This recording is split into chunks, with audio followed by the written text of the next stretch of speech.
মুখ্যমন্ত্ৰী বনাম তিনি গগৈ 17 ডিসেম্বৰৰ পিছত বিচাৰ হ'ব গৌৰৱ গগৈৰ 17 ডিসেম্বৰ লাষ্ট ডেট হয় গৌৰৱ গগৈ পাকিস্তানী এজেন্ট হয় পিওৰলি পাকিস্তানী এজেন্ট আৰু মই কোৱা কাৰণে সাহস আছে যদি মোৰ ওপৰত ডিফামেশন কেছু দিয়ক মই এজ এ চিফ মিনিষ্টাৰ কৈ আছো খালি প্ৰেছ কনফাৰেন্সখন কৰা নাই কাৰণ নহলে ক'ব আকৌ জুবিনৰ ইস্যু ডাইভাৰ্ট কৰা বুলি সেইকাৰণে জুবিনক ন্যায় প্ৰদান কৰাৰ কামটো কৰি লৈ ইটো কামত হাত দিম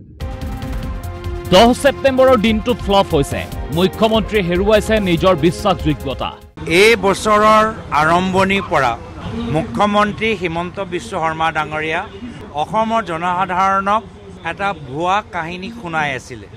যি কাহিনী তেওঁ কৈছিল যে 10 সেপ্টেম্বৰত মুকলি কৰিব 10 সেপ্টেম্বৰ আহিল মুখ্যমন্ত্ৰী মোৰ সম্পৰ্কৰ যি কাহিনী এটু ফুস হল অৱশ্যে মিত্ৰ হলেও এই সন্দৰ্ভত একো নকয় হেনো লুৰিণজ্যোতি গগৈয়ে সো হেবোৰ কথা মই আজি একো উত্তৰ নিদো কালি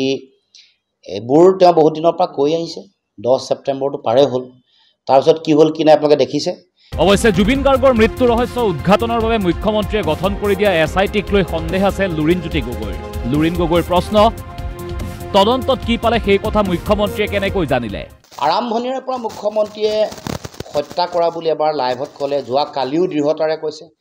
তদন্ত প্ৰক্ৰিয়া সম্পূৰ্ণ নহওঁতে চাৰ্জশিটখন জমা নিদিওঁতে মুখ্যমন্ত্ৰীয়ে কেনেকৈ ক'ব পাৰে মই দেশৰ গৃহমন্ত্ৰী ৰাজ্যৰ গৃহমন্ত্ৰী যিখিনি মই গম পাব লাগে এইখিনিতো মই গম পাবই লাগিব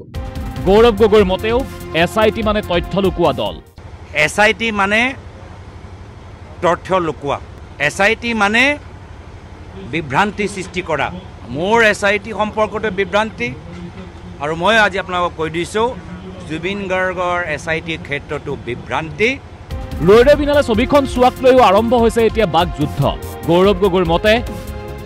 মুখ্যমন্ত্ৰীয়ে নিজকে ৰজা হিচাপে জ্ঞান কৰে সেই কাৰণে তেওঁ ছবিখন চাবলৈ নগল আমি সকলে অসমৰ ৰাইজ যোৱাকালি এটা বিষয় লৈ একগোট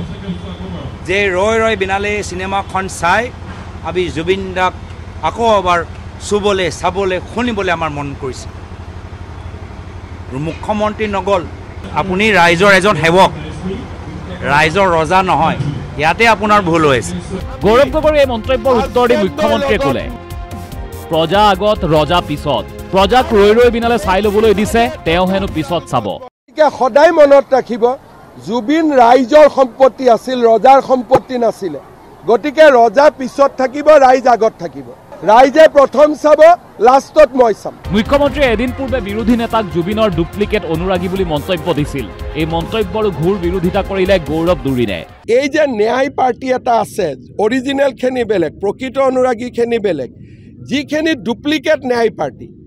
জীৱনত জুবিনক সমালোচনাই কৰি থাকিলে এদিনো জুবিনৰ ভাল কথা নকলে এই ডুপ্লিকেট ন্যায় পাৰ্টিটোৱে কৈ দিয়কচোন মই ইলেকশ্যন নেখেলো বুলি এই গোটেই ডুপ্লিকেট যিটো ন্যায় পাৰ্টি তেওঁলোকৰ লক্ষ্যটোৱে হ'ল ইলেকশ্যন কিন্তু আমি হৈছো অৰিজিনেল ন্যায় পাৰ্টি মুখ্যমন্ত্ৰীয়ে অসমৰ ৰাইজক সাৰ্টিফিকেট দিয়া বন্ধ কৰক কোন দেশ প্ৰেমী কোন দেশ দ্ৰোহী কাৰ ক্যাৰেক্টাৰ ভাল কাৰ ক্যাৰেক্টাৰ বেয়া কোন জুবিনদাৰ অনুৰাগী কোন জুবিনদাৰ অনুৰাগী নহয় এতিয়া যিটো কথা তেওঁ বেলেগক কৈছে মানে ডুপ্লিকেট ন্যায় বিচৰা পাৰ্টি মুখ্যমন্ত্ৰী হিমন্ত বিশ্ব শৰ্মাই নিজে মনত ৰখা দৰকাৰ তেওঁহে ডুপ্লিকেট আছু আছিলে তাৰ পিছত তেওঁ ডুপ্লিকেট আলফা হ'ল তাৰ পিছত তেওঁ ডুপ্লিকেট কংগ্ৰেছী আৰু মই আজিয়ে কৈ থৈছো সময়ৰ ইতিহাসত এটো লিখা থাকিব